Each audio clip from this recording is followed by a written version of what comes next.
Hi, I'm Neil from Bridgewater Sewing Centre, and this is just a short little video on your timing adjustments of the 640, problems when you jam the thread up in the bobbin case area, and a couple other little adjustments.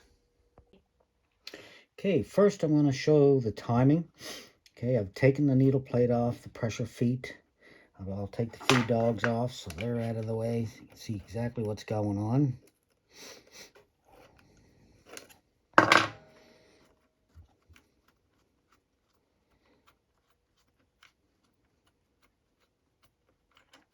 Little screw been getting contrary. Okay, so we always turn your hand wheel the way the machine rotates and to bring the needle bar, which is what your needle fits into, all the way down to bottom dead center.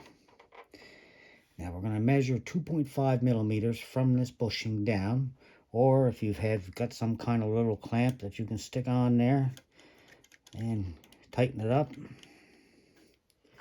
And I gave something that you can make that's going to give you 2.5 millimeters. You stick it in there, push the clamp up against it. If you're not certain about measurement, then you're going to bring that up flush. You can see the point of the hook is right at the needle. This one's gone by just slightly at 2.5. That's okay. That ain't going to hurt anything. But normally, I've gotten used to it over the years that I don't use these gauges very often unless it's hard to see.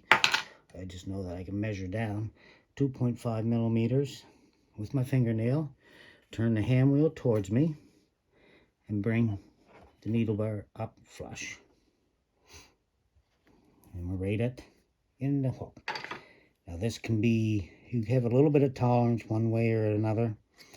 And then of course you got to make sure it's tight against the needle as well, without striking it as it goes by.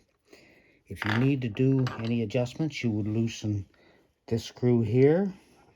You can see it from underneath. This screw here and this screw here.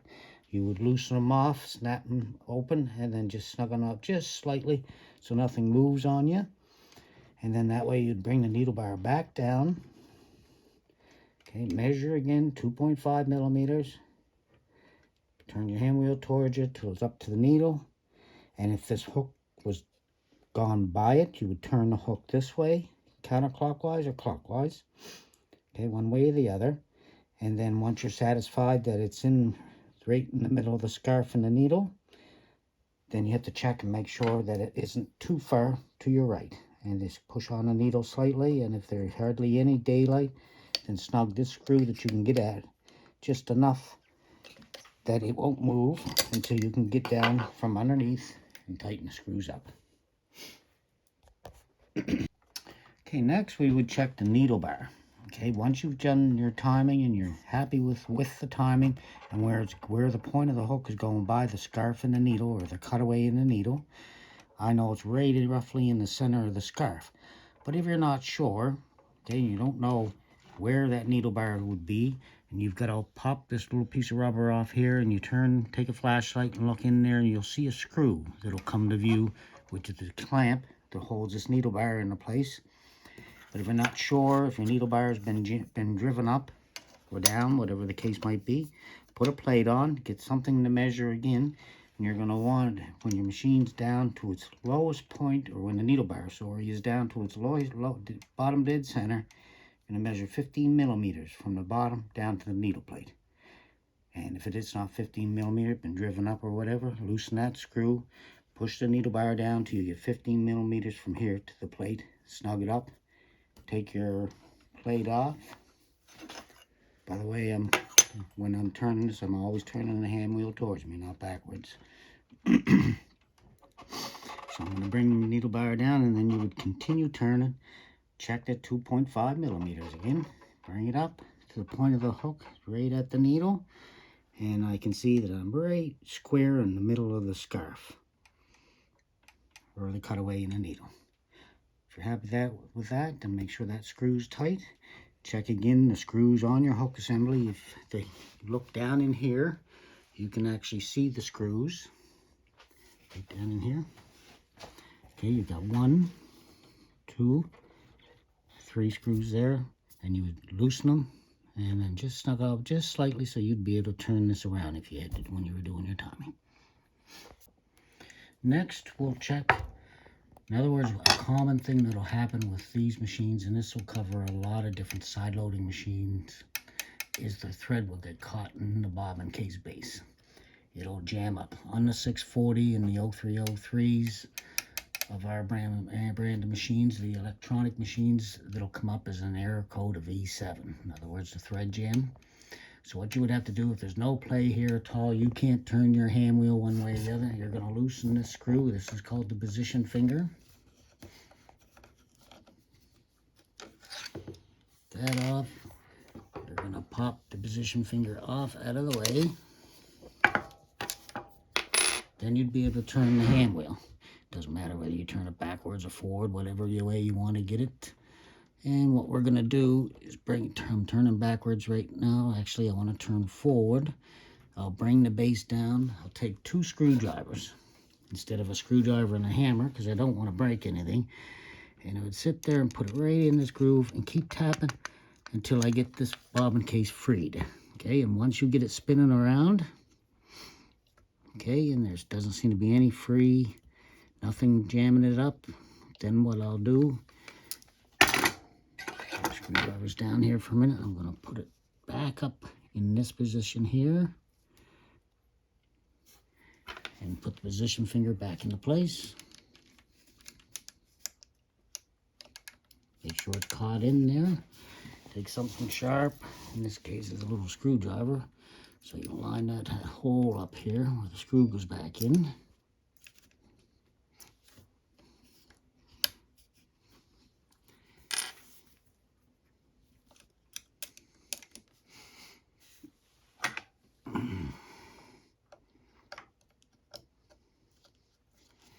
And snug it back up again.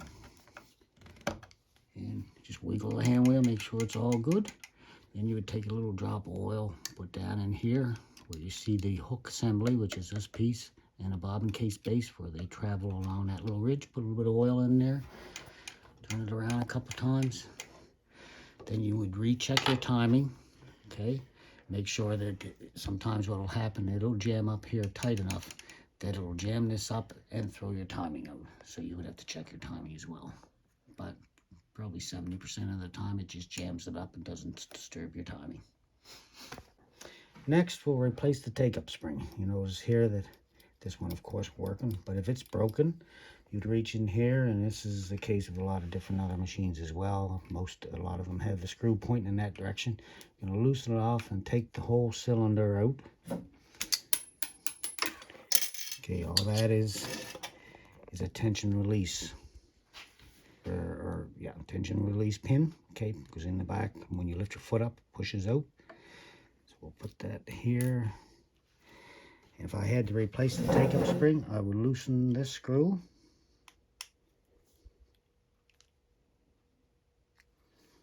Take the insides out. Did I loosen it?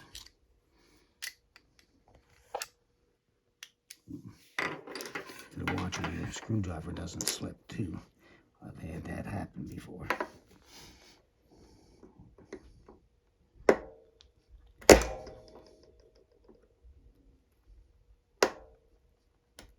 Boy, they put that in place good. Try this screwdriver.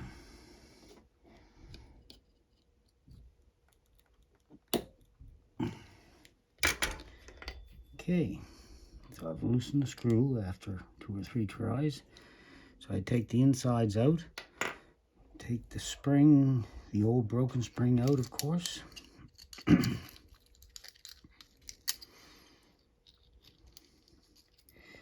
is a little bit different because it's still a good spring. I'd grab a new spring, take-up spring, put it in the place. There's only one spot that's got a groove in it. Slide it around till all of a sudden I can see I've caught the spring and I can move it. I'm going to continue turning the cylinder so I can get take-up, pressure on that take-up spring. Hold it and tighten that screw up. Put an extra pressure on that, not too much. Okay. I'm happy with that. Next, we'll take this pin, put that back in there. And I'm going to tip the machine down so I don't lose that pin. And like that. We'll grab a screwdriver and keep wiggling it till it's back into place again. And I'm going to bring it up just so it sits about between 10 and 11 o'clock. About in that area. Just down a little bit further, about there. And then snug this screw up.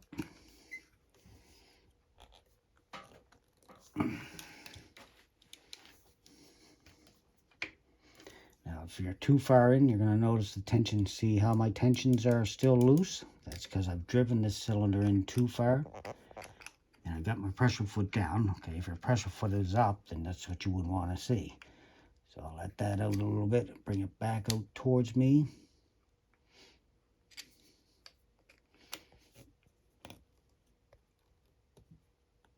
I'm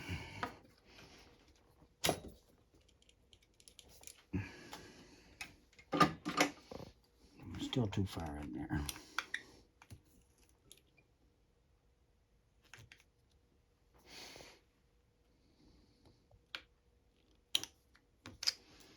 My tensions are closed.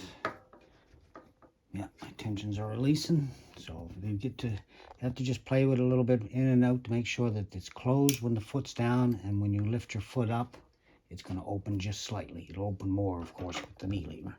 Then give it an extra snug or extra bit of pressure on the screw without stripping it. And we're good to go. Go. Okay, next we'll just cover the basics on feed dog height and the distance between front and back.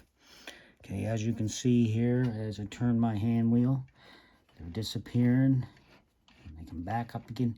You want to be able to just see the teeth sticking up through. Okay, and then if they're, of course, they're not striking from front or they're not striking in the back. And if I lengthen to my longest stitch length, that's where you would check to make sure that they're just barely just to the front part of the plate, and then they right towards the back. If you had to adjust your height of your feed dogs, you would loosen this screw here. Okay, you would loosen that, push them up and down until you're happy that you see just the teeth sticking up through, then snug that screw up.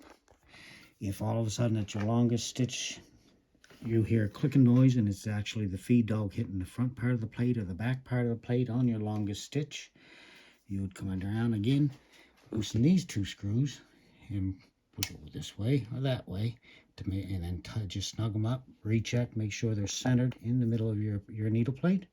Once you're happy with that, you would tighten these screws up. Check it again, check the height, check the distance front to back. If everything looks okay, just extra snug. Make sure they're nice and snug, and you're good to go. Oh. That pretty well covers most of the simple procedures that happen on a regular basis. Make sure your oil level is high and low. You're above the low mark. As long as it's in between there somewhere, you're okay. And I hope that helps. Bye for now.